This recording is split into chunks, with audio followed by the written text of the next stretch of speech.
Pemirsa, saya adalah salah satu yang sedih sebenarnya melihat berita ini di sosial media karena angle dari masyarakat yang diterima saat ini adalah mereka menyayangkan keputusan mereka yang akhirnya sudah memilih untuk resign.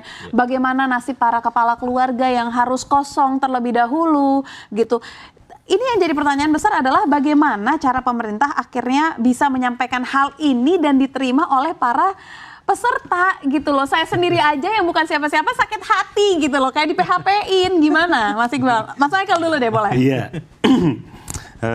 Ini cukup menggelegar lah masalah ASN ini. Tapi kalau sebenarnya kita flashback lah ya, kita lihat dulu sebenarnya akar masalahnya di mana sih. Karena penerimaan CPNS itu kan dimulai dari tahun lalu, dari sekitar bulan Juli Agustus. Udah ada pembukaan, artinya pemerintahan sebelumnya, ya kan, belum di pemerintahan baru.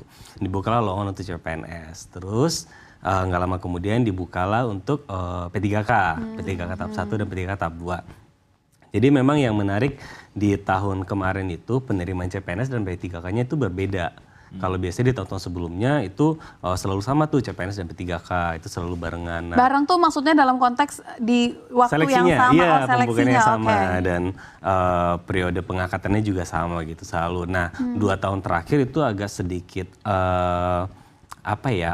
berdinamika lah gitu, karena memang ada tuntutan pemerintah harus menyelesaikan masalah honorer tenaga non ASN. Nah, makanya diburu-buru tuh, termasuk untuk P3K itu juga diburu-buru supaya akhir tahun lalu itu semuanya selesai masalah honorer. Nah, proses berjalan ternyata berganti pemerintah nih, berganti pemerintah, kementerian juga banyak yang berubah kan. Begitu juga dengan kepala daerah. Kepala daerah, terus ada perombakan nomenklatur sehingga membuat yang tadinya Februari itu harusnya sudah ada pengangkatan, pemberian NIK dan segala macam, itu harus terundur karena KL-nya nggak siap nih untuk menyelesaikan proses administrasinya gitu. Nah, tapi kalau ngomongin tentang ini, 5 tahun lalu berarti kan hal serupa juga terjadi dong Mas Michael. Maksudnya pergantian pemimpin. Oke, katakanlah 5 tahun lalu kita masih di presiden yang sama Pak Joko Widodo gitu kan. Tapi kepala daerah ganti, kementerian lembaga juga ganti gitu. Maksudnya kok kayaknya yang tahun ini nih besar banget gitu kan rasanya. Ada apa sih? Ya, kalau dari temuan beberapa wakil rakyat kita kan ini juga ada terkait dengan efisiensi anggaran di daerah. Sorry, di pusat tapi efeknya kan ke daerah. Tapi yang menarik memang dari diskusi ini adalah ada perbedaan penafsiran dari pemerintah dan juga DPR gitu. Karena kalau dari sisi DPR bilang bahwa enggak kok, kita enggak harus selesai, yang kita maksud tuh harus selesai Oktober untuk PNS. Nah, tapi pemerintah menerjemahkannya ya berarti serentak aja di Oktober. Itu perbedaan itu yang saya melihat kok masih belum ada kesamaan ya.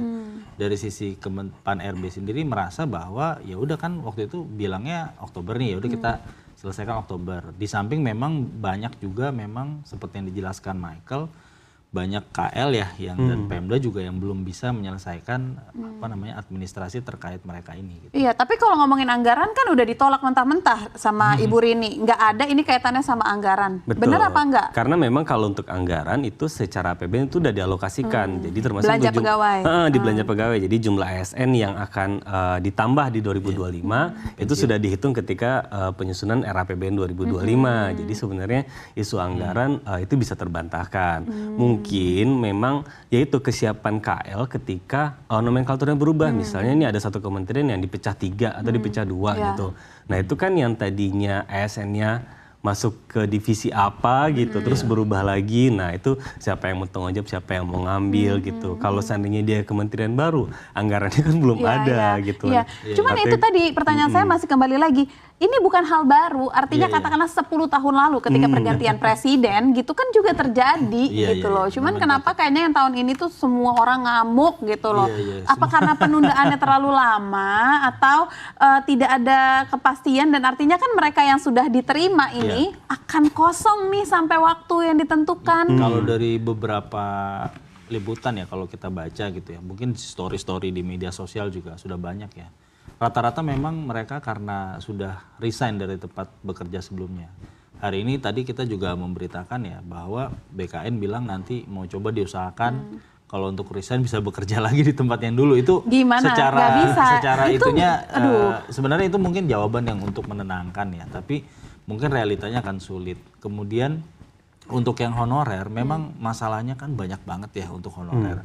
Ya Menteri yang kemarin juga Pak Azwar Anas juga belak-belakan juga waktu itu di parlemen bahwa ya honorer ini sulit juga karena banyak yang honorer dari jalur tim ses, dari jalur apa gitu. Jadi karena mereka nggak capable untuk jadi ASN ya udah honorer aja deh. Begitu mau coba dibereskan, Dihapuskan, akhirnya malah runyam sendiri gitu. Padahal memang ada yang beneran honorer gitu bertahun-tahun. Ada yang titipan. Iya kalau yang beneran ini juga kasihan kan. Iya. Artinya misalkan dia udah puluhan tahun jadi sopir di DPRD, di kementerian atau di katakan mungkin di Pemda gitu ya, tiba-tiba karena statusnya jadi P3K ternyata malah diundur lagi gitu. Itu yang memang ini story-story yang banyak kita lihat ya. Saya rasa sih harusnya mungkin udah langsung ke presiden lagi nih. Ya ampun. Yang untuk mengambil alih gitu loh.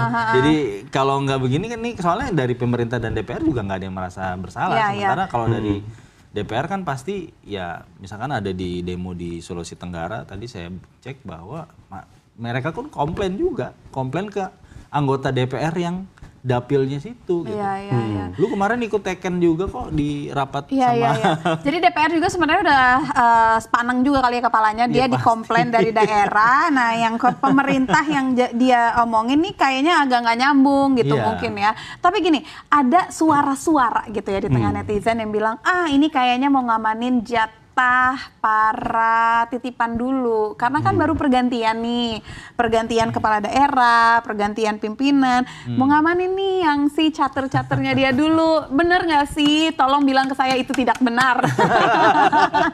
Enggak, kalau yang fenomena itu kan udah diungkap waktu itu sama Pak Azwar Anas ya waktu itu. Dan itu belak-belakan juga bahwa ya setiap pergantian kepala daerah itu kan pasti ada tim ses. Ada Tim gerbong. ses, ya tim ses juga lah. Ya, Tim ses ya. juga kan harus dikasih pekerjaan gitu kan.